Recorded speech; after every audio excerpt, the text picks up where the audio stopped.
各位弟兄姐妹，大家平安。其实我刚刚差点讲台语，所以还没转过来。在我小的时候呢，我这一辈的主日学学生，我们都会学到一首歌，歌名叫做《耶稣喜爱世上小孩》。简单的歌词呢，让人知道耶稣的爱对每一个不同族群的小孩都是一样的。几年之后，又有另外一首儿童诗歌被写出来，叫做《天父的花园》。这一次，作者他除了写出天父爱我们之外，也写出这样的爱是什么样的爱。歌词是这样的：小小花园里，红橙黄蓝绿，每朵小花都美丽。微风轻飘逸，蓝天同欢喜，在天父的花园里，你我同是宝贝，在这花园里，园丁细心呵护，不让你伤心。原来天父对人的爱，就像是照顾花园的人的园丁一样，来照顾花草一样。不管什么样颜色，不管它是什么样的植物，这个园丁呢，他都会细心小的去照顾它。那各位弟兄姐妹，不知道在进来的时候有没有看到椅子上有一张有纸哦，那个纸呢里面有印着不同植物的照片的图片。那再等一下呢，我们会有一个行动，就是邀请大家将自己对青少年的祷告，或者是对青少年想说的话，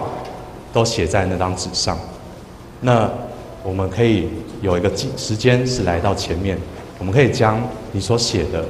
贴在这块板子上。那我们都可以看到我们的青年提摩太的衣服上面其实是有除了提摩太之外，还有一些植物的图案。那我们就可以在那个时间点一起把这个提摩太的 mark 让它可以完全像衣服上的样子。那天父的花园就像是有各种不同的植物一样。你们觉得天父的这个花园到底有多大呢？在里面有几种不同的花花草草。根据学者的统计，世界上的植物大概有45万个物种，其中只有38万种的植物是被人类记录而且命名的。到现在，每一年都有新的植物被发现。目前，人类种最多植物的地方是在英国一个叫做秋园的地方，里面有10几座大型的温室，用最新的电脑系统来控制这温室里面的温度、水汽、通风、光线，来制造从干旱的地方到潮湿的地方的10几种地球上有的不同气候，是为了让不同每一种的植物都能够在这个地方来生长。所以大概有5万多种的植物呢，被收藏在这个地方，这是有记录的1/7。我想应该可以算是人类一项非常伟大的成就了。照顾这些食物是非常不简单的事。有在种花草的人呢，应该多少都知道，不同的草木它生长有不同的需要。有的喜欢没有光线又潮湿的地方，但是呢，有的却是要为它预备干燥又阳光充足的地方，这样才能适合每一种不同植物的生长，才能让它们能够长出属于它们最美的样子。在今天我们所读的经文当中，耶稣也是在讲一个跟栽种有关的比喻。在马太福音12章，描述了耶稣跟宗教领袖之间他们有所冲突。在耶稣为人赶鬼、为人医病的时候，法利赛人跟经学教师是在旁边指责他，然后用言语想要陷害耶稣。可是耶稣他没在怕的，他一点都没有落入这个他们的试探，他用智慧反驳他们的控告。在12章33节，耶稣说：树好，果子就会好；树如果是不好的，果子长出来也会不好。从果子我们可以看出这棵树它是好的或坏的。栽种的人、生长的环境、营养的来源，深深的影响果子的好坏。人民必须要在耶稣跟当时的宗教领袖当中做出选择。这个选择最大的影响，在于决定自己是不是跟天国有份，也决定了自己以后会成为什么样的人。今天耶稣他从房子里面出去，看着愿意跟随他的群众，我相信他的心中应该觉得很感动。因为他可能刚刚才跟法利赛人吵完架，还是有人愿意跟从他，他觉得很感动。那因为呢，他们选择了一条不简单的道路，所以耶稣他来到室外，他用船当作他的讲台，开始用比喻来讲道理。在当时，犹太人种田有2种不同的撒种方式，一种是是撒种的人，他一边走路一边撒。那这种状况之下，如果风特别的强，有时候种子会被吹落到路边。另外一种状况是，人们会将2个装着种子的袋子放在驴子的背上，然后赶驴到田里面，打开袋子的开口，那种子就会掉下来嘛。那个农人就要趁这个机会赶快赶驴子，然后那驴子走到哪里呢，种子也会撒到哪里。这样的撒种方式，比起刚刚所说的，比较轻松，也很快。但是它的缺点就是驴子不好控制，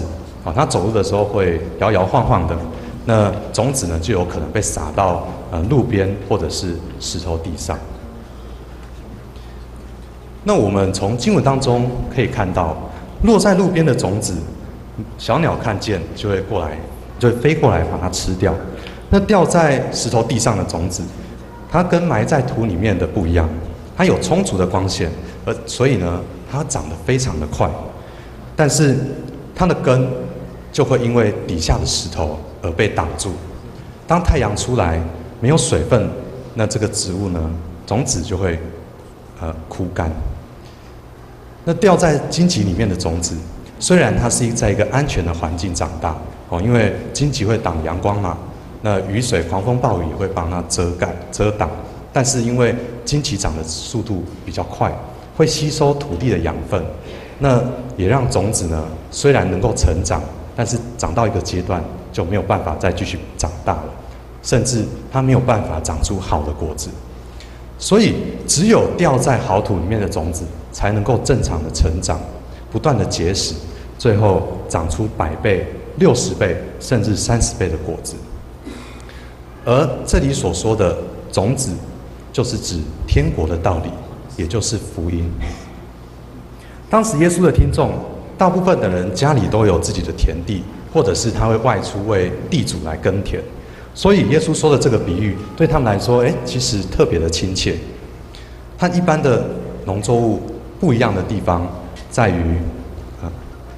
这个福音的种子呢，是更加的珍贵，也更加需要保护。而栽种这个种子的地方，不是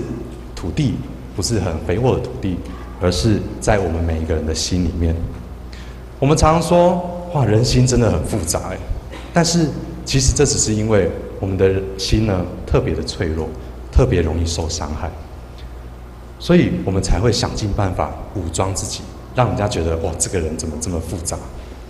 珍贵的种子撒在软弱的土地上，如果要让它顺利的长大结实，这绝对是困难的，不简单的。从撒种的时候开始，这颗种子，我们心里的种子所面对的是比这个世界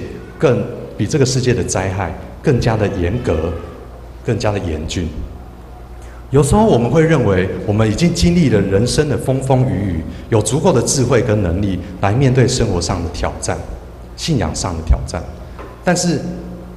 更多时候是当挑战来临的时，才会发现说，哇，原来要坚持我们自己的信仰是这么的困难。更不要说，耶稣吩咐我们要结实累累，怎么做得到呢？如果大人在这个社会当中有这样的感受，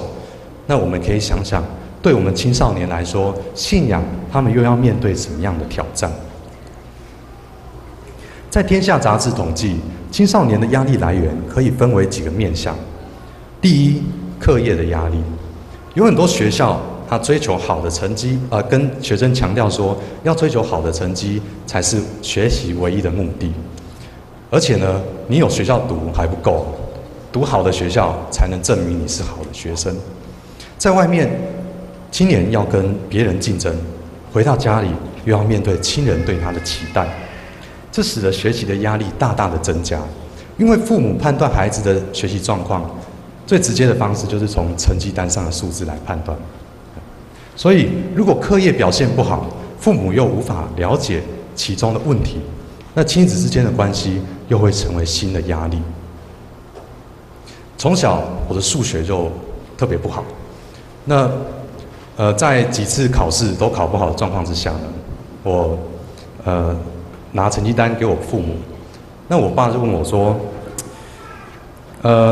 你自己说这一次考试1到10分，你尽了多少力？那我心里想说，我数学不好啊，问这个问题啊，1到10分哦，我就说大概有7、8分吧。那他就说，那你觉得你这样是有尽力吗？我说，我尽力了，我尽力了。那他说，那你看一下成绩单上这个数字，你说你尽力了啊，尽力在哪里？我看不到啊。如果尽力，应该有好的成绩才对啊，怎么还考不好呢？所以，在这个时候，特别是给父母看成绩单的时候，总是我在学习当中压力最大的时候。如果父母没有办法了解其中的原因，其实我父母他们也有问我说为什么，我不知道啊，我说不出来。如果我知道，我就改啦，对不对？好，那亲子之间的关系就会成为一个新的压力。第二，人际关系的压力。孩子到了青春期，身体开始产生变化，青少年就会开始在意自己的外貌跟别人怎么看自己。当他们开始花时间整理头发，或者是他开始拒绝穿大人买给他们的衣服的时候，这是很正常的。其实呢，我小时候我没有什么在意我的头发，因为我头发太硬了，所以再怎么样也只能这样。那所以呢，我特别不能接受的是，我妈妈都会买那种1家4口全套的衣服给我们穿，那常常上面就是史努比或者是那个米老鼠的图案，然后要我穿这个，真的是我内心很大的挣扎。这是我唯一坚持，所以每次穿我都很臭脸，衣服都放在衣柜都不穿。所以我们会去在意自己的外貌。所以我希望大家不要遇到这种状况，不要很直接的跟他们说，读书都来不及了，你还搞这些东西，头发重要吗？花那么多时间整理头发，穿衣服，因为在他们心中，这真的很重要。你觉得不重要，但是他们觉得很重要。而且呢，如果对自己不满意，这就是一种压力啊！你想想看，出门之前就已经觉得别人会，就对自己没有自信了，那一整天下来，怎么会有好的自信来面对别人呢？朋友在青少年的心中分量是非常重的，他们会从同学跟朋友之间来寻求认同。有些人会觉得，有些长者会觉得很奇怪，说：“我给你的建议是根据我的经验啊，我是过来人嘛，怎么会应该不会比你的同学给你的经验还要差吧？对不对？”这是事实，确实长辈的经验比较丰富，但是对于青少年来说，遇到困难的时候，他们要的不是一个正确的答案，而是能够一起面对，甚至是一起对抗、一起寻找答案的战友。所以，如果他们在他们的团体当中是无法打入的、无法进入的，那其实对他们的生命也是一种很大的压力。如果我是不打线上游戏的，但是在高中的时候，我第一次跟同学去网咖，因为我是住宿嘛，然后他们每次下课都结团去打电动、去网咖，那每次都只剩我一个人在宿舍里面，那我就会觉得说，这样我会不会被排挤啊？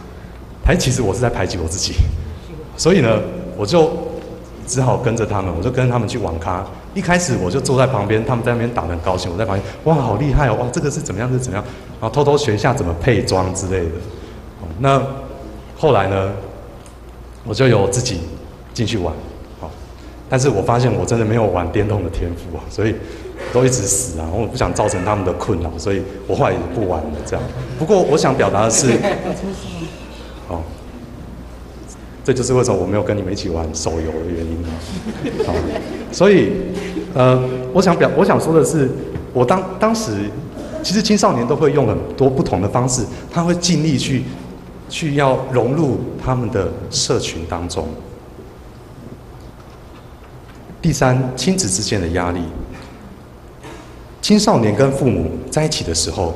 觉得父母不了解自己，是青少年感到不快乐最主要的因素。因为他们渴望父母的关心，但是如果我们可以发现，多讲他几句，我们关心他几句，他可能就会觉得，你好烦哦，管我这么多。在这个时期，亲子之间的关系总是会有紧张的，就像刚刚所说的前两种压力，会因为亲子的关系不好而更大。我想，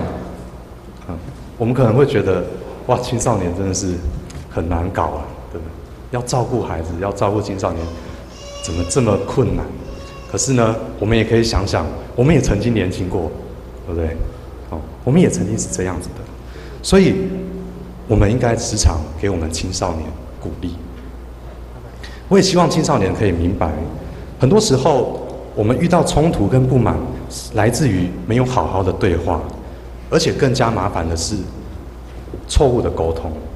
一个好的沟通，应该是建立在双方的同理跟互相的谅解之上。因为我们不了解彼此会面对什么样的压力，青少年不了解父母在职场上面对的压力，照顾家庭的压力，那父母也不了解青少年面对的压力，所以这就是沟通重要的地方。虽然社会一代一代不同的在改变，但是我们可以发现，青少年要面对的压力呢，其实都没有减少，不断有新的压力，或者是他们只是在走大人们的回头路而已。如果在耶稣的比喻当中，撒福音种子的人呢是上帝，那我们在这个故事里面，我们的角色是什么？今天我们不多谈上帝的作为，我们来想想看，我们身为人，我们能做什么？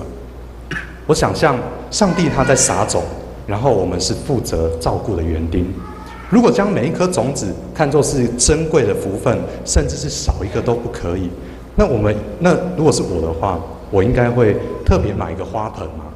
然后将它种在里面。那每天我就照三餐浇水，然后早上几点到几点拿它出去晒太阳，啊几点到几点就收进来，给它最好的保护。可是虽然我有这样的想法，但事实上要做到非常的困难哦，因为我要上课啊，我总不可能24小时照顾它嘛。而且这种无微不至的照顾，也不是上帝希望看到的。耶稣最后说，只有落在好土里的种子，才能够正常的长大，不断的结实，最后长出100倍的果实。什么是好土呢？如果生长在花盆里面的植物，对它是好的吗？我想应该是没有办法长出这么多果子的。看着它一天一天的长大，我们只能不断的换花盆，不断的将种子，将我们的这棵植物呢放在新的容器里面，让它，那最后我们只能将它放到大自然里，放到土地里面，让它跟其他的树一起在大自然中成长。因为每一次的风雨都会让这棵树更深，它的根更深的来定根在这个土地上。每一次的太阳，每一次烈日的照耀，都让它更懂得如何保护自己。这才是培养一棵健康的植物所要做的方式。各位弟兄姐妹，每一位青年，他的心就是一块田。每一个不同的人，他的生长环境，他的人生经验，都使得福音的种子在他们的心中长成各式各样不同的植物。这也是为什么在今天我们座位上的植物的图案是不同的。这也是为什么我们在台上的布置，我们可以看到这个盆栽它是彩色的，因为每一种颜色都代表着不同的青年他的成长、他的背景。一个好的园丁不是用各种的方式来限制植物的成长，而是为它准备好生长的环境。撒种的时候，有落在路旁的，我们就将种子一个一个捡起来，然后重新撒入田中。会掉在石头地上，我们就把石头挖起来，让这块田能够它的土地是松的。有长荆棘或者是其他的杂草，我们就把它拔起来，然后加入天然的肥料，让植物成长。在教会的仪式当中，让我特别有感动的是小儿洗礼。父母带着婴儿来到台前，牧师总是会邀请各个会众，我们一起起立来为他来祷告。这除了是见证上帝的祝福，也是在宣告说，从今以后，这个孩子就是我们众人的责任，我们要一起关心，一起照顾他。此时此刻，他不再只是这个父母的孩子，而是教会的孩子。这是全教会心思意念最合一的时候。成为父母是一种恩典，也是一种责任。这个责任是托付给父母的，因为上帝将孩子跟父母双方放在生命当中最重要的那个位置。父母可以让孩子明白，寻找信仰的意义是人生命的一部分，邀请他们一起来寻找。那我知道有的家庭里面有家庭祭坛，晚上全家人会一起祷告，一起代祷。那我觉得这真的是非常美的一个画面，也是非常美的一件事情。有一句话我感到我觉得是非常有意思的话，就是你的孩子不是你的孩子。这在前一阵子非常的出名，它出自于电视剧的名称。那不了解的人呢，可能会觉得哇，这个词好像很残忍哎，但是这不是在说要放手不管你的孩子，或者是你就会失去你的孩子，而是对基督徒来说，这是一种奉献，也是一种交托的机会。以前父母跟孩子的关系是上对下的关系，但是当我们决定将我们的孩子交在天父的手中的时候，这代表着我们愿意把我们的孩子看作是我们的弟兄姐妹，是在主里的弟兄姐妹。所以刚刚我提到的家庭祭坛，它不是一个父母跟孩子分享怎么做的机会的平台，而是跟孩子们一起分享我在生活中我有遇到什么样的困扰，你遇到什么困扰，我们一起来在信仰中寻求神。所以我们将我们的孩子看作是弟兄姐妹，就表示我们是一起追求信仰的。我们常常说我们都是天父的儿女，不是吗？不会有天父的儿女的儿女吧？这是一个平等的关系，差别只在于信仰程度的不同。在这个平等的关系当中，有能力的人，他的责任不是控制，更不是信仰上的强迫，而是要负责任来创造出适合福音的种子成长的环境，让教会这个地方能够成为种植不同花草的天父的花园。青少年的信仰遇到挑战，是信仰成长当中必须经历的过程。如果没有宗教上实际的经验，这种学习过程是没有办法完全。所以不要过度的保护，也不要过度担心，因为青少年他的信仰需要超越一切想象的空间。很多时候，他们对教会、对这个社会的反抗，来自于他们对自己信仰的反省。他们在建构属于自己的信仰观，甚至他们对自己的无奈、对自己的有限感到生气，或是他们会责备自己。今天是青年主日，我想要邀请大家，让自己的孩子来到教会。我想请各位青少年带你的朋友来到教会。我们这个呼召不是要找一群精兵，不是要培养一群可以在教会服侍的人，也不是要创造一个好像我们是一个一言堂，宗教的一言堂，而是我们要做的是在青少年跟上帝之间，我们要建立起一座桥，让他们知道走过去是好的。在大学4年的期间，我在富强教会聚会。那当我得知可以再次回到富强来服侍，我觉得非常的高兴。那回到这里之后，我看到我们提摩太牧区很多跟我那时候很多不同的地方。那我看到区长他刚好要退任，他卸任，那组长们也换了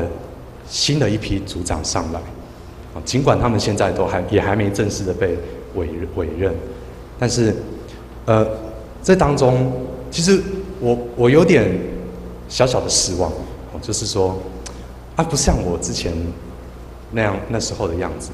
可是我也反省我自己说，我那时候是受人的服侍啊，那时候也有辅导来照顾我啊。那如今我来到这个地方，我的责任是什么？昨天在如有参加朱瑞仁牧师他的分享敬拜分享的会友们会知道说，他在分享当中，他有讲到一段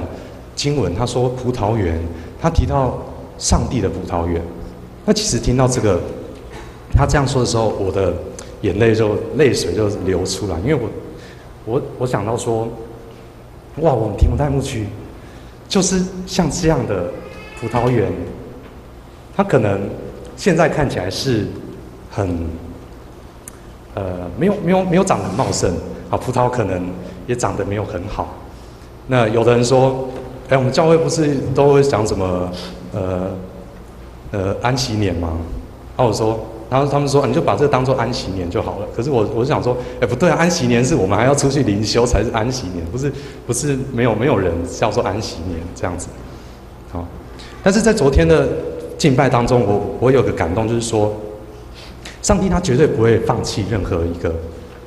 人，绝对不会放弃任何一座他所建立起来的葡萄园。那因为跟今天讲到的主题跟经文有所连结，所以我特别的感动。我们要做的是建立起一座桥梁，跟青少年让他们知道说，他们可以走过去，我们的信仰是好的。那如果他们不走怎么办？我们就牵起他们的手，走过去，去找上帝，带他们到上帝当中。如果我们愿意接纳每一位青少年心中信仰的种子，我们就要将我们的教会建造成一座有机的菜园。这是菜园里面不要有石头，不要有荆棘，不要有农药，也不要有什么生长激素之类的，只要有爱就够了。一个充满关爱的宗教教育，其中一个伟大的目标，就是要让青年知道，我们希望你可以走在信仰之中，而且可以放心的去追求你的信仰。当孩子成长到一个阶段，他们会去寻找，会去依靠自己认同的对象。这个对象是可以一起